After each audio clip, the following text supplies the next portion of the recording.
In today's video, I'm going to teach you how to add IG feed in Framer. We'll start inside your project, bring in the Instagram feed from the Insert panel, fine-tune its layout with position and size, polish visuals and overlays and styles, and then publish the changes. Begin by opening your Framer project. Open the Insert panel from the top toolbar. If it collapses after you click away, simply open it again so it stays visible while you work. With the panel open, browse to the Social category. This is where you'll find components designed for social content. Select the Instagram feed option and place it on your canvas, either by clicking to insert it into the current frame or by dragging it into the exact section where you want it to live.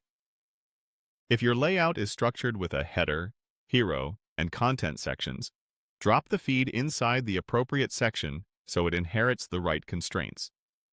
With the feed selected, turn your attention to the right sidebar. Under Position, set how the feed sits inside its parent. Choose the alignment that matches your layout, adjust margins so it breathes, and pin edges if you want it to stretch or stick to a side. This keeps the feed consistent across different screen sizes. Next, open size. Decide whether the feed should fill the width, follow a fixed width, or auto-size to its content. Set a sensible height to avoid clipping, and ensure it works well with your grid. If your design uses a max width container, match that value so the feed aligns with the rest of your content. Move to Overlays to define what happens when someone interacts with a post. Configure the click behavior to open content in an overlay or another view, and make sure transitions feel smooth and consistent with your site. Head into Styles for the finishing touches.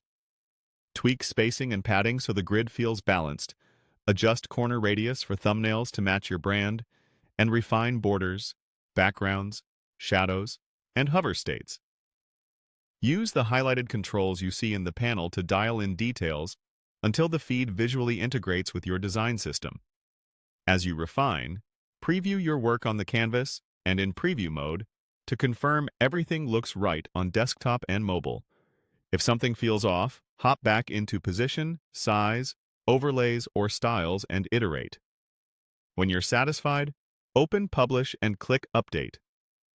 Wait for the publish to complete, then refresh your live site to confirm the IG feed appears as expected.